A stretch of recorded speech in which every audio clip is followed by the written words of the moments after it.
Nova Estela Ciência e Debate, um programa da TV PUC São Paulo, gravado semanalmente no MIS, Museu da Imagem e dos Sons, aqui da nossa cidade, que tem lindas exposições, mas também promove debates, como hoje recebemos novamente o Juliano Speyer, já conhecido do Nova Estela, quem quiser procura no canal, já tem vários programas, e o tema com o Juliano é o atrativo dele vir aqui, o lançamento do seu novo livro Mídias Sociais no Brasil Emergente. Juliano, justamente esse trabalho é fruto do seu doutoramento, ele já é doutor pelo Departamento de Antropologia Digital, da University College of London, UCL, é mestre do programa, pelo mesmo programa, do Programa de Antropologia Digital da mesma universidade, trabalhou na criação, gestão de projetos de mídias sociais nos Estados Unidos, América Latina, lá no princípio do .com. Juliano fez as primeiras comunidades de várias naturezas, né, porto-riquenhos, eu lembro, e trabalhou conosco aqui em São Paulo, também criando até a plataforma para leitores, né, resenhas de livro. Publicou, né, na parte de livros, o Conectado, pela Zahar, 2007, o primeiro livro sobre mídias sociais escrito no Brasil. Juliano, super bem-vindo novamente ao Nova Estela. A gente já deu um primeiro apanhado na sua pesquisa, no seu trabalho extremamente instigante, né? Fazendo a gente pensar, Juliano procurando ver uma internet que não é a internet exatamente do centro urbano, aqui do próprio museu, né? Temos que admitir que nós estamos aqui no coração dos jardins, né? Ainda que o MIS hoje em dia rompeu essas barreiras. No croissant do jardim? No croissant do jardim, mas hoje em dia o MIS já tem um público da periferia também, né? O Rá-Tim-Bum foi uma exposição muito importante, porque ela rompeu esses muros, né? A vizinhança aqui ficou meio assustada até, porque o MIS atraiu tanta gente. E para nós, que o Juliano já participou do Cine Ciência, a gente já vê no Cine Ciência a presença de pessoas de qualquer bairro, qualquer periferia que vem, né, pega metrô, ônibus e tal, e chega aqui no MIS para debater, enfim, temas da atualidade, temas que nos fazem pensar. Então o Juliano está com mais um livro tratando das mídias, fruto da pesquisa de doutoramento dele, e hoje ele volta aqui no Nova Estela, porque a gente já conversou sobre o livro, mas nós estamos num ano eleitoral. A gente teve as eleições dos Estados Unidos e da Inglaterra, o plebiscito, né, para sair ou não da Comunidade Europeia, que até agora fica a questão, Juliano, tem gente que fala que sim, tem gente que fala que não, houve uma influência da internet ou não. Então como é que você está vendo que o Brasil está se embalando para mais uma eleição importantíssima, né, extremamente indefinida, e as pessoas, como você mostra aqui no livro, mesmo camada C, D, E, né, estão conectadas, estão se comunicando. Como é que isso vai acontecer? Qual é a tua perspectiva, né, da relação entre a internet, eleição, futuro do Brasil, futuro do mundo, da sociedade? Pergunta ampla essa.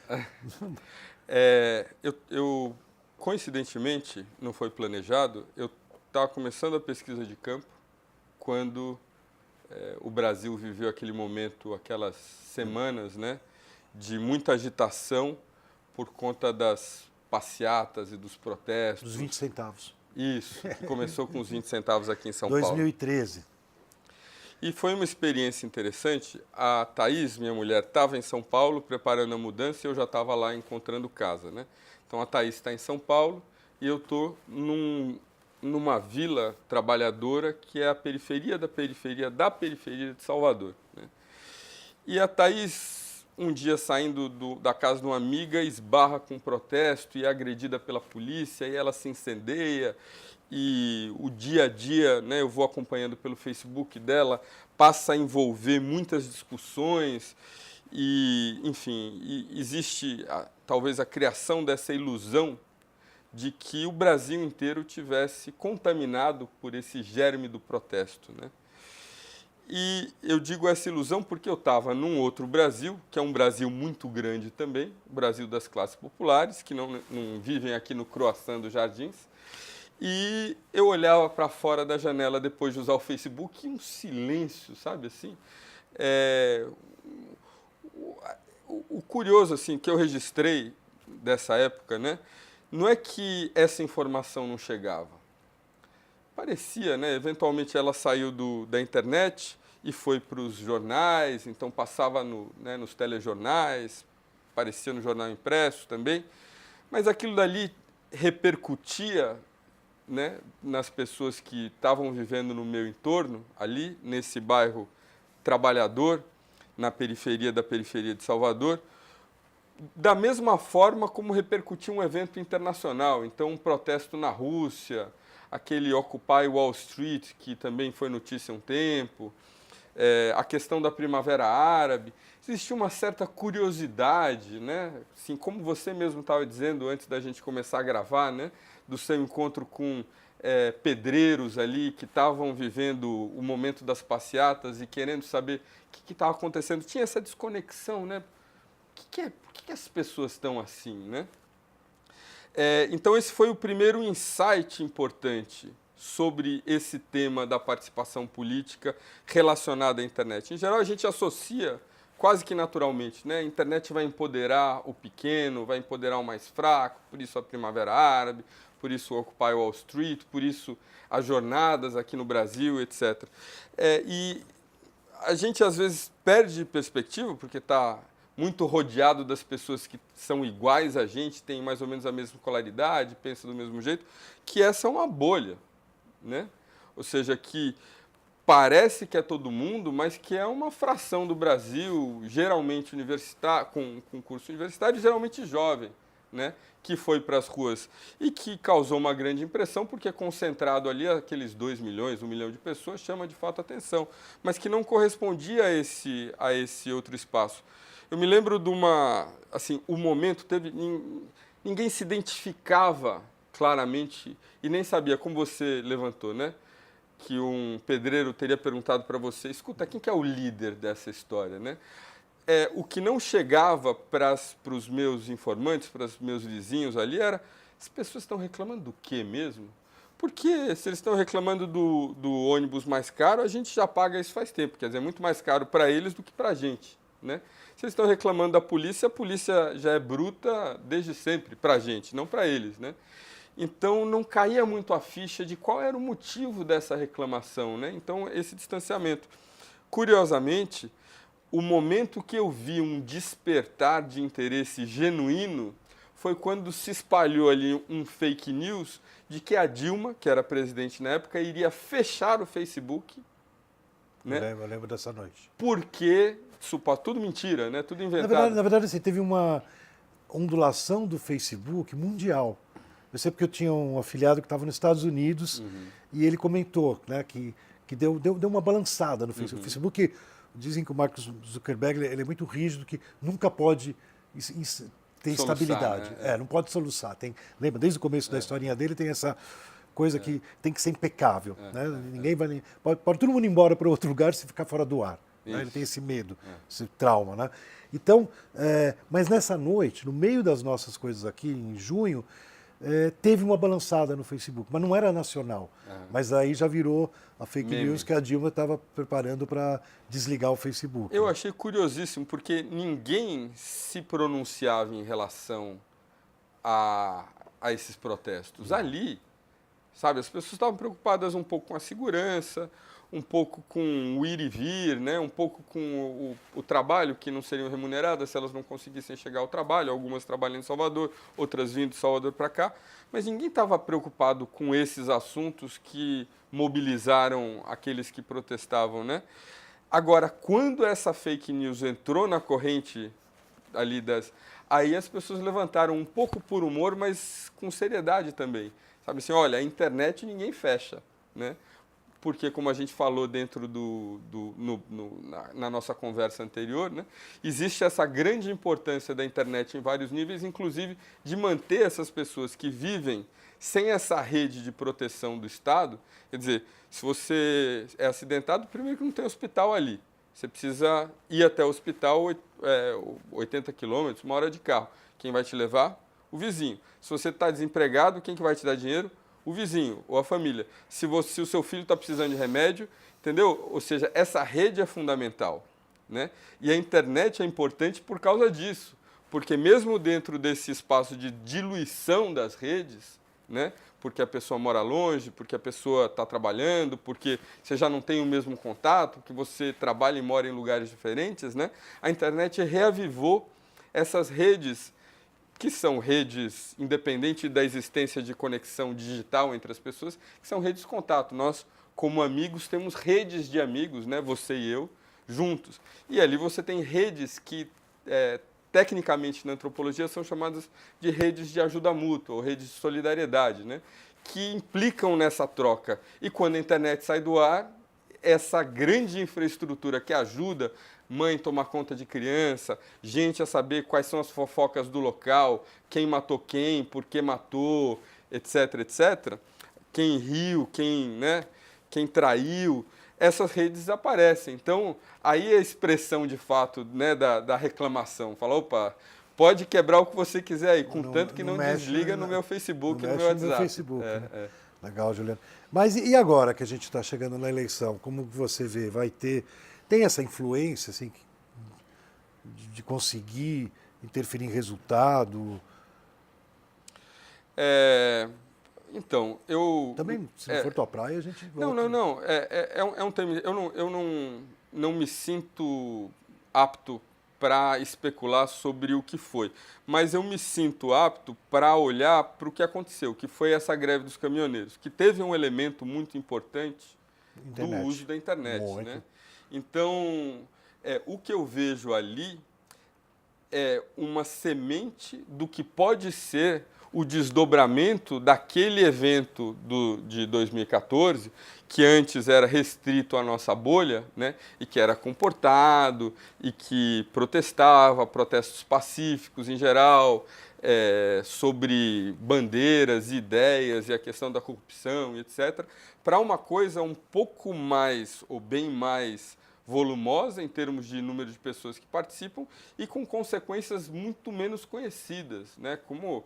Assim, a gente viu dentro dessa uma categoria e como eu como um profissional hoje da pesquisa, né, olhando para esse fenômeno, tenho notado e recebido esse tipo de feedback, muito apoio desses grupos populares à manifestação dos caminhoneiros. Muita gente falou, inclusive, foi pouco, eu queria que tivesse de novo, e a gente precisa, em vez de ir para o posto de gasolina, a gente precisa ser solidário para derrubar, enfim, né? Ou seja, uma sensação de que existe uma precariedade da vida e que a maneira de você fazer isso é sendo muito mais radical. E aí sim você entra num território muito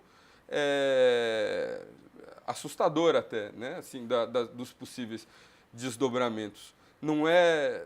Assim, é muito comum na internet e, em geral, né, a gente falar sobre esses grandes medos e assustar, e isso pode acontecer, etc. Mas é um negócio que eu tenho um grau de preocupação, né? Porque vai envolver um grupo maior de pessoas e de pessoas que não estão dentro desse esquema dos protestos organizados, né? Eles estão reagindo ali a uma sensação que eu acho de vida vulnerável e aproveitando a oportunidade para reagir para atuar de alguma forma aquilo. Então, sei lá, um grau de preocupação. Você, quando a gente focou no livro, né, eu achei interessante que você comentou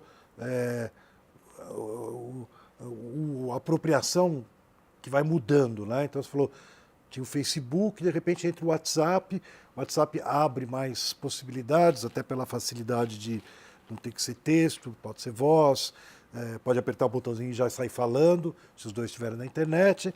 E, na verdade, é interessante porque as mídias sociais, né, elas vão se transformando e realmente elas vão se tornando provavelmente mais fortes. Né? Quer dizer, eu acho que, por exemplo, o WhatsApp é um estado da arte muito, muito forte, que parece que na manifestação dos caminhoneiros era o que... Porque parece que tem um efeito multiplicador absurdo, né? Quer dizer, acho que o máximo que você pode copiar é 256 pessoas. Só que um copia 256 e o outro 256 é uma exponencial. Né? Então, realmente é como você falou, em termos de multidão, ela é muito forte. Você acha que tem alguma coisa interessante nas redes do fato de que elas vão se transformando e provavelmente vão se tornando mais eficientes em termos de criar essas relações entre as pessoas? Interessante. O elemento novo disso, tudo que a gente falou, eu acho, é muito mais o telefone celular e a possibilidade de você levar a internet no bolso do que o que o WhatsApp traz em si. Eu me lembro uma vez, devia ser 2000 e pouquinho, né? Eu já usava a internet há algum tempo, mas entrei numa agência bancária aqui que naquela época estava com uma promoção de disponibilizar computador para as pessoas que usavam a agência, né? E eu me lembro de entrar e ver 3 pessoas sentadas e as 3 de grupos, né, fazendo parte da classe popular brasileira, e as 3 usando os mesmos serviços, que era na época o Orkut e o Messenger, que era uma ferramenta de chat. Então é muito curioso ver como essa duplinha, que hoje é o Facebook e o WhatsApp, você pode voltar no tempo e encontrar as mesmas 2, mais ou menos, soluções, né? Uma solução em que você encontra pessoas para além da sua rede de contatos, que era o Orkut e agora é o Facebook, que você vai navegando pelas redes dos outros, então você vai ver quem que é amigo do seu amigo, amigo do amigo do amigo. E a outra, um espaço de maior interação, em que você não tem essa publicação central, como tem no Facebook, você não posta nada, você participa de conversas em grupo, que era o caso do Messenger, né? Agora, o celular, como a gente falou na conversa anterior, o celular ele trouxe isso daí para uma possibilidade financeira e de levar esse poder para a privacidade e para a mobilidade, né, para você fazer isso no ônibus, ou no seu trabalho, ou no banheiro, ou na hora do almoço, né, que isso sim não era possível então. Então, no caso da agência bancária, o sujeito não tinha computador em casa, ia para o banco e usava ali os 30 minutinhos talvez do almoço para falar um oi para as pessoas no Orkut e conversar pelo Messenger. Agora não, né? Agora a força não está no programa em si, no app em si, mas está na possibilidade desse app poder ser usado a qualquer momento, né? No metrô, no ônibus, etc. E dando a possibilidade, aí sim, um outro elemento que você mesmo notou, essa questão de falar em vez de ter que escrever, também ampliando as possibilidades, não só para quem é analfabeto, mas para as pessoas que estão, no caso desses protestos, transmitindo ao vivo e querem não só ter a vantagem de não precisar ficar escrevendo, mas querem também o componente emocional, né, da dramaticidade da fala, dos recursos visuais, de gesto, né? É muito poderoso. E, Juliana, tem uma coisa que você comentou e passou na hora, porque tem muitos assuntos e muitas possibilidades, né? Mas que eu vou aproveitar para a gente voltar. É assim, você falou assim, tem aquela imagem meio romântica, né? A internet democratiza, aquela visão, né, que sai no jornal e tudo mais. Agora, eu vou te falar uma coisa que, por exemplo, que eu não sou antropólogo, né? Então eu não tenho essa oportunidade tua de estudar, né, ou conviver com outras realidades. Claro que, como eu te falei, eu vou ter um boteco aqui, já tem algum espaço, depende de como você se coloca, né? Mas você sabe uma coisa que eu estou notando, como a gente está num período de Copa do Mundo, né? Que é interessante o seguinte, eu quando assisto um jogo, eu sou daqueles que o pessoal brinca, é um olho na tela da televisão, no jogo, né? E outro olho nas redes. Uhum. Porque eu acho as redes infinitamente mais divertida, criativa, informativa do que o carinha lá o Galvão, qualquer desses comentadores de televisão que são muito fracos. Eles não descobriram ainda outra forma. Vão descobrir. Daqui a pouco eles, entendeu? Estão descobrindo. Mas na prática, eles inclusive ficam lendo hashtags e tal, para ver se fica um pouquinho mais. Mas é infinitamente, quer dizer, a velocidade, a criatividade. Então, o que eu gosto quando tem um fenômeno que liga muita gente, é porque eu acabo sempre no final do jogo conhecendo, porque daí eu vou pela hashtag, Brasil ganha, né? Então, isso é comum na hora do Jogo do Brasil. Tem várias outras, mas qualquer uma delas, você pega qualquer Twitter, tudo rápido no celular, põe Brasil ganha. Daí, de repente, começo a conhecer uma pessoa que está, sei lá, como se lá no interior da Bahia, fazendo umas frases muito incríveis sobre o jogo. Ou meninas, as mulheres estão muito... Isso eu já percebo há várias Copas, né? E agora está chegando na televisão, estão começando a falar. Tem mais mulher assistindo e comentando a Copa do que homem. Ninguém sabe por quê, mas está rolando esse fenômeno, né? Ou também o pessoal está começando a enxergar as mulheres, sei lá, né? Respeitar as mulheres. Tem esse lado feminino. Eu já tinha notado isso há 2 Copas atrás, que eu já estava na rede, e a última, então, eu me lembro assim, que as mulheres fazem muito comentário engraçado, até porque elas não têm o esquema de futebol mais quadrado do homem, né? Então, isso que eu falo, cada fenômeno que tem de massa, que não é uma manifestação, como a gente estava falando antes, mas uma mera, né, diversão, futebol e tal, ele é um espaço onde você, não como um estudioso antropólogo, mas como pessoa, você entende? Eu acabo criando novos seguidores, começando a me relacionar com pessoas que eu conheci na brincadeira. Por exemplo, os caminhoneiros, se eu tenho uma ideia, tem um meme, que não sei se você chegou a ver, que era um jumento, né, com uma plaquinha na cabeça, sabe o que estava escrita? Uber. Esse foi, assim, fenomenal. Até hoje, de vez em quando, alguém acha, vê pela primeira vez e põe no grupo do WhatsApp, porque fica maravilhado. Mas na época, eu me lembro que rolou e foi realmente milhões de likes e tudo mais, né? Porque a pessoa teve realmente, naquele momento, pegar um jumento por um Uber, foi gênio, né? Então, tem esse lado também, né? Que o cara também deve ter uma satisfação de que, de repente, ele criou uma brincadeira de alguma coisa e essa brincadeira rolou o planeta, não sei. Então, o fato, se eu entendi a pergunta, né? O fato da internet ser surpreendente muitas vezes para a gente não tem nada a ver com o fato da gente, em geral, associar essa internet a uma ideia de futuro, né?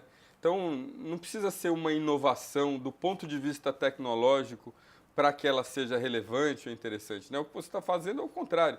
Você está usando tecnologia muito antiga que, assim, de conhecer pessoas, identificar maneiras de você sintetizar ideias de forma criativa que estão podendo se encontrar por causa dessa plataforma. Mas não é a plataforma que faz com que essas pessoas tenham essas ideias incríveis. A plataforma só reduz o espaço, né? Então, eu acho que é útil e difícil de abraçar, né, essa provocação de que a internet não necessariamente precisa vir aliada com futuro, inovação e tecnologia.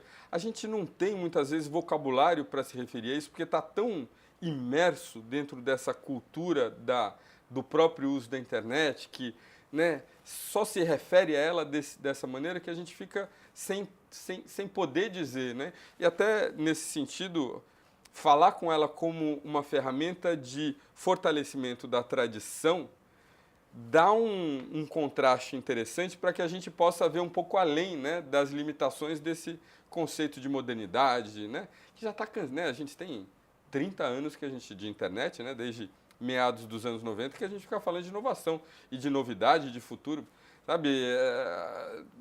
Há de haver alguma coisa mais interessante do que essa mesma, né, que existe, que faz parte, mas que não é exclusivamente aquilo, né? Claro que tem coisas interessantíssimas, possibilidades comerciais, de invenção, de trocas, etc., mas existe também uma série de outras questões que são da cultura, que ensinam e informam como essas pessoas usam a internet. Então, pensa na oralidade, por exemplo, do Brasil popular. Manifesta, por exemplo, nas canções, manifesta no cordel, manifesta, por exemplo, nessa disponibilidade para conversa, né, que você para em qualquer boteco e as conversas afloram. Isso tem muito mais a ver com a nossa história e cultura do que com a internet propriamente, né? Então a gente não precisa ficar falando de internet em relação à inovação, né? Mas não deixa de ser interessantíssimo, né? A cultura é por isso que eu acho que a antropologia é incrível, né? Porque você olha para grupos que muitas vezes são taxados de primitivos ou atrasados, com soluções incríveis. Vou te dar um exemplo, se a gente tiver tempo. Temos tempo? Então, a coisa mais surpreendente que eu vi nessa povoado da Bahia é um negócio que a antropologia chama de indiretividade. Nome esquisito, né? Eu também não conhecia na época. Eu estava uma vez na casa de uma família muito próxima e passei 4 horas ali, de manhã até a hora do almoço, almoçamos, todo mundo dando risada, etc. Daí a gente foi andando para o centro do povoado, várias dessas pessoas iam pegar ônibus e no final ali, na despedida, uma dessas pessoas me falou, desculpa aí a grande discussão familiar que você teve que presenciar.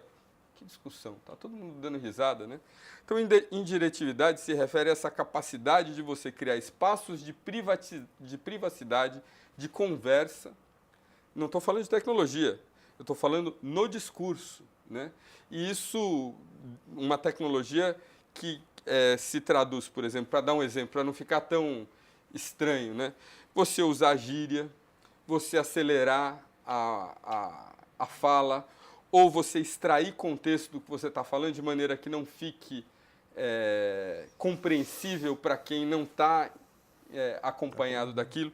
Então, dentro daquela família, por exemplo, isso é muito usado quando eles querem discutir, entendeu? Então, eles querem ter um quebra-pau na família, mas eles não querem que os vizinhos saibam por que eles estão brigando. Por causa da namorada, que rompeu com o namorado, ou porque comprou e não pagou, etc. Você não quer que as pessoas saibam. E isso é uma tecnologia, mas não é uma tecnologia da internet. Muito legal, Juliano. Juliano Speyer, nosso autor do Mídias Sociais no Brasil Emergente, um livro que está aí no mercado, nas livrarias, para quem quiser conhecer, na internet, pode baixar em PDF, bonitinho, free também, pode ter o e-book, pode ter o free. E a gente agradece muito o Juliano, uma discussão muito boa para a gente pensar esse mundo que a gente está vivendo. Afinal de contas, como diz o Juliano, temos que tomar cuidado o que é o digital e o que é humano.